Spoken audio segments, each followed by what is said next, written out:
I've teamed up with Creamline Dairies to show you how to make this delicious baked apple roly-poly.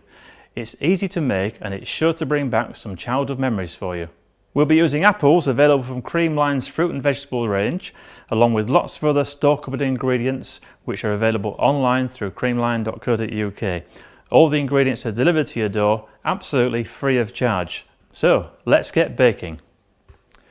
To make this pudding for 4 people, you'll need 3 Bramley apples, peeled, diced, stewed and cooled, 40 grams of caster sugar, 20 grams of butter melted and stirred into the cold stewed apples, 30 grams of corn flour, 1/3 teaspoon of nutmeg or cinnamon, 60 grams of sultanas, 300 grams of suet pastry, 1 egg for the egg wash and 10 grams of caster sugar for sprinkling. This list of ingredients can also be found on the Creamline website. Just head over to the recipes section or to the Creamline's Twitter or Facebook page. For the custard, you'll need 450 ml of hot milk, 6 egg yolks, 30 grams of caster sugar, 30 grams of corn flour, 1 teaspoon of vanilla essence and 50 ml of whipping cream. So first things first, to make our baked apple roly-poly is we're going to take our suet pastry and we're going to put it onto a floured surface like this, and we're going to roll it out around about 30 by 30 centimetres and about 5 mils thick or thereabouts, depending on your baking tray and the size of your oven you've got at home. So just keep it rolling out, keep it nice and loose on the table so it's not going to stick, turn it over occasionally, and it's quite an unusual texture because you've got the beef suet in there. Again, if you're vegetarian, you can use a vegetarian suet, so it's really your choice depending on your family members. So as you can see, it doesn't take long to roll it out, and we're just about there. And once we've got it rolled out, we're going to put it onto the baking tray, ready to put our apple fillings. So just about there now. There we go. And I have to say, it's one of my favourite desserts for a real winter warmer. Right, so we'll take our baking tray and then lay it onto the surface like this, and that for now we can just put to one side.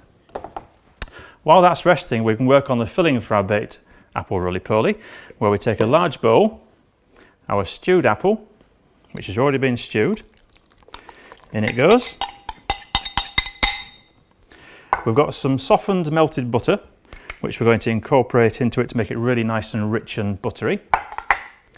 Sultanas. Everyone's got sultanas in the stock cupboard. In they go too. A little bit of sugar, just to sweeten those apples. In that goes. And a favourite spice, so it might be cinnamon or nutmeg. I'm using some cinnamon today, so just a little sprinkling of cinnamon there, as much or as little as you like. And then just bind it all together to get all them flavours mixed in together there now. So mix it all together, get all that butter running through it.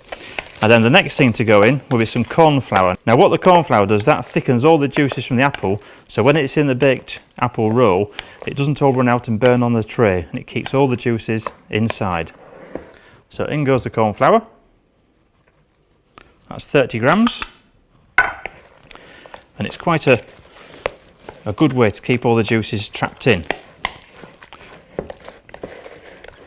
Okay, so from that point now, we're now ready to get this filling inside the actual pastry. So what we do is, we take our pastry tray back again, here, and we spread all the filling over the pastry.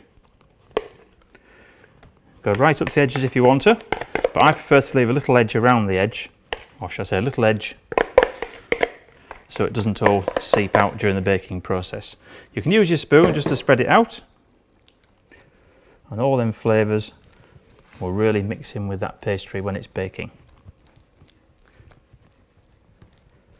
There we go. You can roll it this way or that way, whichever your preference is. Just depends if you want a really long baked apple roll or a short one. Depends how many you're feeding, doesn't it really? I'm going to go this way, and we literally just roll all the ingredients up inside the suet pastry. You don't need to bake the tray if it's a non-stick tray, because it's a suet pastry which is quite fatty to start off with. tuck under the edges to make sure it doesn't leak out of the edges there. Like this. Make sure it's right in the centre so it's got lots of room to grow. From that point there, we take a little egg wash over the top. And then once the egg wash is on, a little sprinkling of custard sugar, just to give it a real nice, crispy, sweet exterior. And once that's on, that's the recipe ready to go in the oven. So our apple roly-poly is ready to go into the oven now. It's going to be baking at 180 degrees for around 30 to 35 minutes until golden brown and ready to serve with custard. So for our custard for our baked apple roll, we need to warm some milk first of all. So just into a pan, we have 450 ml of milk. And while the milk's warming, we're going to organise ingredients in the bowls over here. So what I've got is, I've got 6 egg yolks, which we're going to put into a larger bowl, because we need lots of room in here to incorporate the milk as well eventually. We're going to put our vanilla essence. Remember, it is custard, so we need plenty in there to make it taste of vanilla. We're going to go with our caster sugar. It's really easy to make custard. Why people buy packets, I've no idea. Our corn flour, in that goes too. And then we're going to whisk these ingredients together into a paste.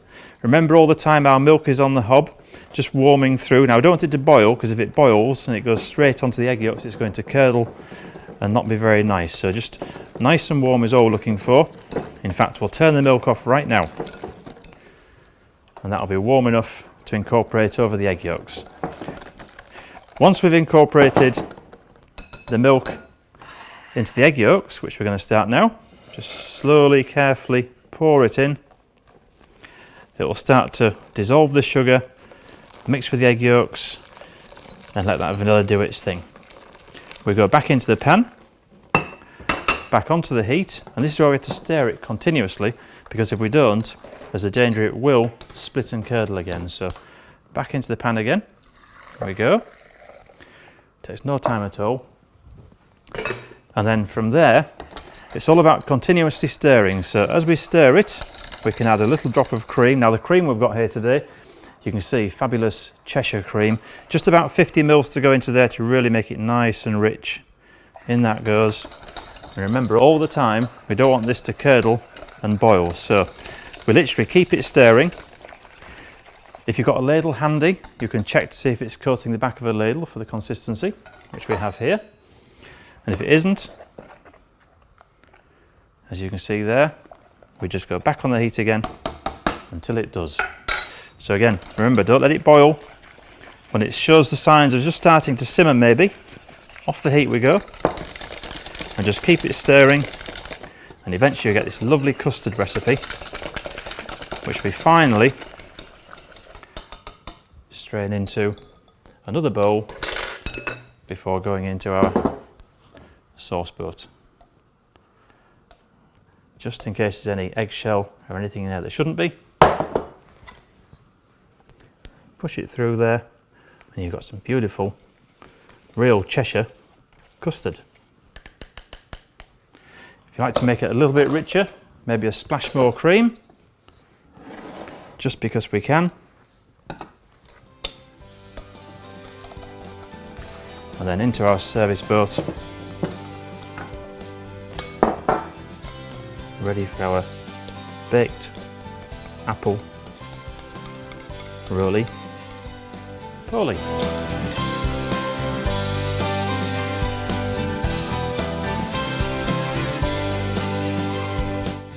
Creamline Online, the convenience store to your door.